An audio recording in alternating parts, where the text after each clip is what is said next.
அனைவருக்கும் வணக்கம். இது பிஎஸ்இன் கிச்சன் யூடியூப் சேனல். பொதுவாக சண்டேனாலே எல்லாருக்கும் ஏதாவது சாப்பிடணும் போல தோணும். அந்த வகையில் வெங்காயம் சம்மந்தப்பட்ட ஸ்நாக்ஸாக இருந்தால் எல்லாருக்குமே ரொம்ப பிடிக்கும். இன்றைக்கி நம்ம ரோட்டுக்கடை வெங்காய போண்டா எப்படி செய்கிறது அப்படிங்கிறத பார்க்க போகிறோம். இப்போ ஒரு பாத்திரத்தில் நாம் ஒரு 2 டேபிள் ஸ்பூன் அளவுக்கு ரைஸ் ஃப்ளோர் அரிசி மாவு, அப்புறம் 1 டேபிள் ஸ்பூன் சோயா ஃப்ளோர் அதாவது சோள மாவு, அப்புறம் அதே அளவு கடலை மாவு, இது மூணுத்தையும் நம்ம எடுத்துக்கிறோம் இந்த இதுக்கு. அப்புறம் ஒரு கை கருவேப்பிலையை போட்டுக்கோங்க, கொஞ்சம் கொத்தமல்லி இலை பிச்சு போட்டுக்கோங்க. அதுக்கப்புறம் இஞ்சி பச்சை மிளகாய் 2 துண்டு நறுக்கி சின்ன சின்னதாக நறுக்கி அதோட சேர்த்து போட்டுருங்க. கொஞ்சம் சில்லி பவுடரை ஆட் பண்ணிக்கோங்க. அப்புறம் தேவையான அளவு சால்ட் பவுடர், உப்பு ஆட் பண்ணிக்கிறோம். தேவையான அளவு சால்ட் பவுடரும் இதில் ஆட் பண்ணிக்கிறேன். இப்போ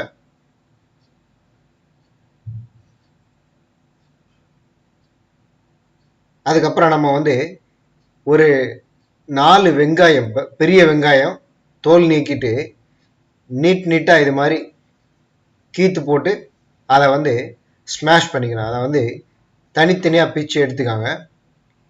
இதே மாதிரி பண்ணிவிட்டு இந்த வெங்காயத்தை எல்லாத்தையும் அந்த மாவில் கொட்டிட்டு நல்லா மிக்ஸ் பண்ணணும். இது எல்லாத்தையும் அந்த மாவில் கொட்டிட்டு நம்ம என்ன பண்ணுறோம், நல்லா மிக்ஸ் பண்ணுறப்போ மிக்ஸ் பண்ணும்போது கொஞ்சம் தண்ணி சேர்த்துக்கலாம். தண்ணி இல்லைன்னா உருட்ட முடியாது. இது வெங்காய போண்டா, ஆனியன் போண்டா பண்ணுறோம். நல்லா மிக்ஸ் பண்ணிவிட்டு அதில் அந்த உப்பு, அப்புறம் காரம் எல்லாமே நல்லா மிக்ஸ் ஆகணும். இந்த மாவு எல்லாத்தையும் நல்லா மிக்ஸ் பண்ணிவிட்டு வெங்காயத்தோட கொஞ்சம் தண்ணி ஆட் பண்ணிக்கோங்க. ஆட் பண்ணிவிட்டு நல்லா மிக்ஸ் பண்ணிவிட்டு உருண்டைகள், சின்ன சின்ன உருண்டைகளாக உருட்டி தனியாக வச்சுக்காங்க. உங்களுக்கு நான் ஒரு நெல்லிக்காய் அளவுக்கு என்ன பண்ணுறேன், ஒரு பெரிய நெல்லிக்காய் அளவுக்கு உருட்டிக்கிறேன். ஒரு எலுமிச்சை பழம் கூட வச்சுக்கலாம். நீங்கள் உங்களுக்கு எந்த அளவுக்கு வேணுமோ அந்த அளவுக்கு நீங்கள் கொஞ்சம் பெருசாக கூட இதை உருட்டி தனித்தனியாக ஒரு பிளேட்டில் போட்டு முதல்ல உருட்டி வச்சுக்கலாம்.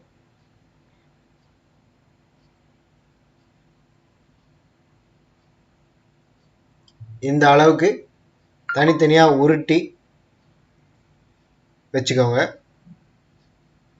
சைமல்டேனியஸாக ஒரு பேனில் எண்ணெய் ஊற்றிக்கோங்க. குக்கிங் ஆயில், பொரிச்சு எடுக்கிறதுக்கு குக்கிங் ஆயில் தனியாக ஒரு அடுப்பில் வச்சிட்டிங்கன்னா அது காயவும் கரெக்டாக இதை உருட்டி அதில் போடுறதுக்கும் கரெக்டாக இருக்கும். இதை உருட்டுறதுக்கு முன்னாடியே எண்ணெயை வச்சுருங்க. எண்ணெய் நல்லா காஞ்சதும், பொரிச்சு எடுக்கிற அளவுக்கு எண்ணெய் காஞ்சதும் உருட்டி வச்சிருக்கிற அந்த உருண்டைகள் இதை எல்லாத்தையும் அப்படியே அதில் போட்டு நல்லா சிவக்க பொரிச்சு எடுத்துருங்க. இப்போ நமக்கு எண்ணெய் காஞ்சிருச்சு. இந்த உருட்டி ரெடியாக வச்சிருக்கிற இந்த போண்டாவை நம்ம அதில் போட்டு நல்லா சிவக்க பொரிச்சு எடுத்துடுறோம்.